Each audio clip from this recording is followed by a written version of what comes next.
ഇത് പറയുമ്പോൾ ധ്യാൻ ശ്രീനിവാസനെതിരെ ഒളിയമ്പുമായി ജഗദീഷ് എന്ന് കൊടുക്കരുത് പ്ലീസ്. ആരും അറിയില്ല മല്ലയ്യ.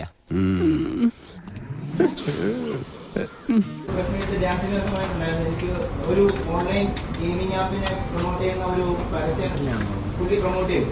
Flash back. ശരി, എന്ത് 5 മിനിറ്റ് സൂപ്പിലൂടെ കളിച്ച് എനിക്ക് 70,000 രൂപ കിട്ടി. എനിക്ക് നേരത്തെ തോന്നിയത്. അപ്പം അതിനെപ്പറ്റി ചോദിച്ചപ്പോൾ പുള്ളിക്ക് സാമൂഹ്യ പ്രതിബദ്ധത ഇല്ല എന്നാണ് പറയുന്നത്. അപ്പൊ അതിനോട് എന്താണ് അഭിപ്രായം? എന്തിനാണ് റോട്ടിൽ കൂടെ പോണ ഏണിയൊക്കെ പിടിക്കണത്? നാട്ടുകാരെ കൊണ്ട് പറയിപ്പിക്കാൻ വേണ്ടിട്ട്. ഞാൻ എങ്ങനെയെങ്കിലും സ്ഥലക്കച്ചവടം ചെയ്ത് ജീവിച്ചോട്ടെ. അല്ല, കലാകാരന് സാമൂഹ്യ പ്രതിബദ്ധത ഉണ്ടാകണം എന്ന കാര്യത്തിൽ സംശയമൊന്നുമില്ല. ഞാൻ അവനോടൊന്ന് സംസാരിക്കാം. മാറ്റം ഉണ്ടാവും. എവിടുന്ന്? കാരണം സമൂഹത്തോട് ഒരു ഉത്തരവാദിത്വമുണ്ട്.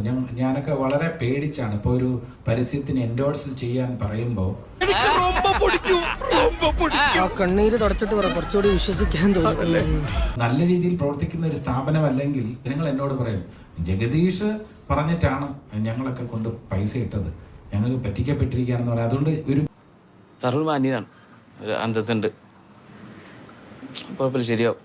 പിന്നെ സമൂഹത്തോട് നമുക്ക് ഉത്തരവാദിത്വമുണ്ട്, ഇല്ലെന്ന് പറയാൻ പറ്റില്ല. നമുക്ക് ഒഴിഞ്ഞ് മാറി നിൽക്കാൻ പറ്റില്ല. സമൂഹത്തോട് ഉത്തരവാദിത്വമുണ്ട്. മുതലും പലിശ ചേർത്ത് കിട്ടി. ഇത് പറയുമ്പോൾ ഇത് ധ്യാൻ ശ്രീനിവാസനെതിരെ ഒളിയമ്പുമായി ജഗദീഷ് എന്ന് കൊടുക്കരുത് പ്ലീസ്.